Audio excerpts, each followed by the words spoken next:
L'invité de Smart Impact, c'est Lucille Alonso. Bonjour, bienvenue. Bonjour. Vous êtes chef de projet services climatiques, résilience et innovation chez Ingerop, qui vient de racheter votre start-up City Climate X. Votre expertise, c'est l'adaptation de nos villes au changement climatique. Grâce à quel outil? Comment vous faites? Alors effectivement, on va inventer la ville de demain et on va oser aménager la ville de demain en l'adaptant aux fortes chaleurs et au changement climatique par différentes modélisations. Modélisation du confort thermique, modélisation de la température de l'air, grâce à des techniques innovantes qu'on a mis en place. Donc ça, c'est ce que vous avez créé avec votre start-up. Comment ça marche? Question de Béotien, la modélisation du confort thermique en zone urbaine. J'entends ça, je vois à peu près de quoi ça parle, mais comment ça marche? Alors, on a créé cette innovation à partir d'utilisation de l'intelligence artificielle et de données terrain qui nous permettent de ne pas avoir de limites spatiales et d'emprise spatiale prédéfinies et de vraiment aller constater et diagnostiquer le territoire dans son ensemble afin de pouvoir apporter une réponse sur la modélisation du confort thermique. De quelles données vous disposez? C'est quoi votre matière première?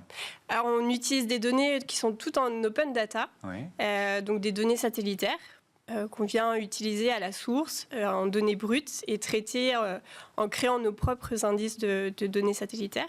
Et puis des données des villes, des données qui sont accessibles sur des plateformes. Et tout ça nous permet de reconstruire la morphologie du territoire, de reconstruire l'occupation du territoire et de donner une modélisation précise du confort thermique. Oui, donc c'est vraiment, je suis en train de bien comprendre, enfin j'espère, ça veut dire modéliser les aménagements avant de décider de les faire. C'est ça, modéliser leur impact, leur réel. C'est ça, c'est modéliser les aménagements, modéliser des scénarios en fonction de plus ou moins de végétation, de type de matériaux, de leur couleur, et puis également de voir en prospection ce qui peut se passer avec le changement climatique et d'adapter une ville dans son futur avec un contexte climatique futur. Donc on parle de confort thermique, les données, c'est pas seulement les températures, c'est quoi? Ça peut être l'humidité, ça peut être le vent, l'exposition. C'est ça, alors souvent on parle d'îlot de chaleur urbain. L'îlot de chaleur urbain, c'est s'intéresser uniquement à la température de l'air. Et nous on va plus loin, on s'intéresse au ressenti de la chaleur par les citoyens, par la population. Et dans ce cas-là, on prend en compte différents paramètres, la température, l'humidité, le vent, le rayonnement.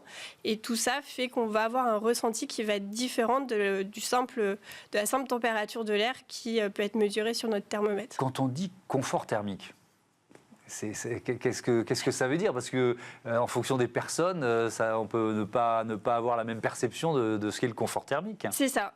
En fonction des personnes, on a un bagage climatique qui va être différent en fonction de nos expériences, de nos vécus. Et nous, on prend en compte à la fois cette expérience, à la fois comment va être habillée une personne, quelle est son activité physique, mais également du coup les paramètres météorologiques et notamment l'humidité et le rayonnement qui comptent beaucoup dans le ressenti. On en parle à chaque canicule, on en a encore parlé l'été dernier, ces appartements là qui se transforment en bouilloire énergétique, ce sont les mots que j'ai lus dans pas mal de papiers. Est-ce que ça va à ce point de granularité? C'est-à-dire que les outils que vous proposez peuvent permettre aux villes concernées de dire tiens, on a dans tel et tel quartier potentiellement des appartements bouilloires énergétiques. Oui, c'est ça. En fait, donc nous, notre approche nous permet de ne pas avoir de restrictions spatiales, mais nous permet quand même d'avoir une résolution très précise, donc à l'échelle métrique, et de constater et de diagnostiquer son territoire dans sa globalité et justement d'avoir des zones à agir sur lesquelles on peut avoir des actions très précises et permettre potentiellement d'avoir un accès à tous à la fraîcheur en ciblant ces espaces particuliers. Il y a déjà des villes qui utilisent vos outils. On peut faire une sorte de premier bilan. Il y a déjà des villes sur lesquelles on a pu modéliser finement le confort thermique. On a fait une première étude sur la relation entre confort thermique et mobilité. Est-ce que le piéton va se déplacer de la même façon en période de forte chaleur avec un inconfort thermique assez pointu, assez important sur par exemple la métropole de Lyon et le 2e arrondissement.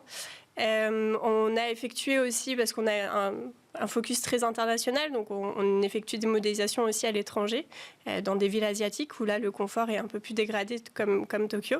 Et puis le groupe Ingérop a aussi une montée en puissance sur ces questions d'aménagement de la ville résiliente à la chaleur, avec différents projets assez phares, notamment Notre-Dame, la promenade du Pagnon à Nice, et puis le quartier de la Pardue à Lyon, où là il y a une véritable, on va dire, volonté de produire une ville adaptée et vivable.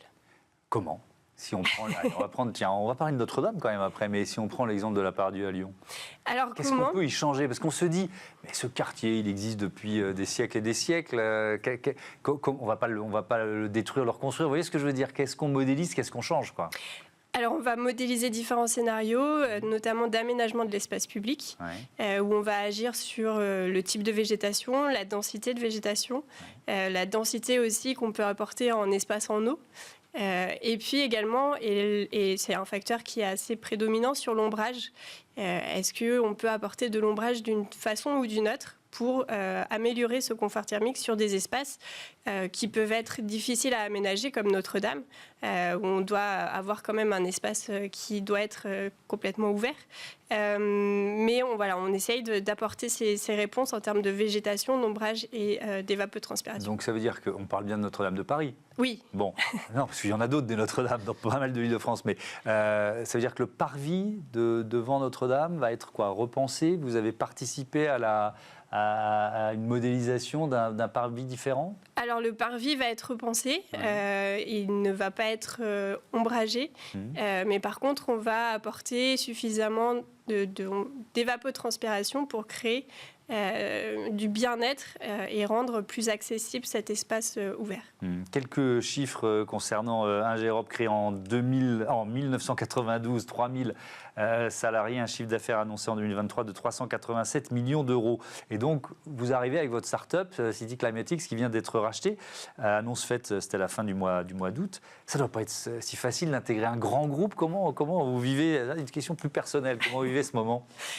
Plutôt très bien, parce que à titre personnel, je me retrouve parfaitement dans les valeurs du groupe, en termes d'innovation, en termes de volonté à aller vers l'international, d'écologie aussi. Et donc personnellement, je me retrouve dans toutes ces valeurs. Et puis après, c'est une opportunité qui est laissée à une start-up de pouvoir développer un marché sur lequel la demande est en pleine expansion. Qu'est-ce que ça vous apporte justement ? Ce que vous ne pourriez pas faire si vous étiez restée, entre guillemets, toute seule. Vous n'êtes pas toute seule, mais qu'est-ce que ça vous apporte d'intégrer un grand groupe ? Alors la start-up apporte la solution innovante, et le grand groupe apporte effectivement le marché, les clients qui sont déjà bien ancrés et qui font confiance à ce grand groupe, et puis la possibilité de développer une solution beaucoup plus industrialisée avec ce grand groupe. En mars dernier, la Cour des comptes jugeait, je la cite, insuffisantes les mesures d'adaptation des villes au dérèglement climatique. Ça veut dire quoi ? La France, elle est plutôt en retard par rapport à ses voisins européens. Vous qui connaissez ça de très près, comment vous jugez notre positionnement en Europe ? Alors je dirais que la résilience des villes aux fortes chaleurs est une question très complexe, dans laquelle on est obligé de s'appuyer sur des expériences internationales, dans laquelle nous sommes également appuyés sur des expériences internationales pour construire nos solutions. Et en ce sens-là, il est important d'aller voir ce qui se fait ailleurs pour C'est une réponse diplomatique, ça. Non, mais pour s'inspirer de... Donc on est plutôt en retard ou pas ? Parce qu'il peut y avoir une explication. Moi, je pense par exemple à la question de l'eau. Les pays du sud de l'Europe ont pris des mesures beaucoup plus drastiques et depuis beaucoup plus longtemps. Et donc, on est en train de s'en inspirer. Est-ce que c'est un peu la même chose ? Alors, on n'est pas en retard. Maintenant, on n'a jamais jusque-là connu ce climat-là. Et donc, on vient s'inspirer de climats qui ont déjà été vécus ailleurs et sur lesquels on peut avoir des solutions pertinentes. Merci beaucoup, Lucile Alonso, et à bientôt sur Be Smart for Change. On passe à notre débat, l'économie circulaire dans le textile.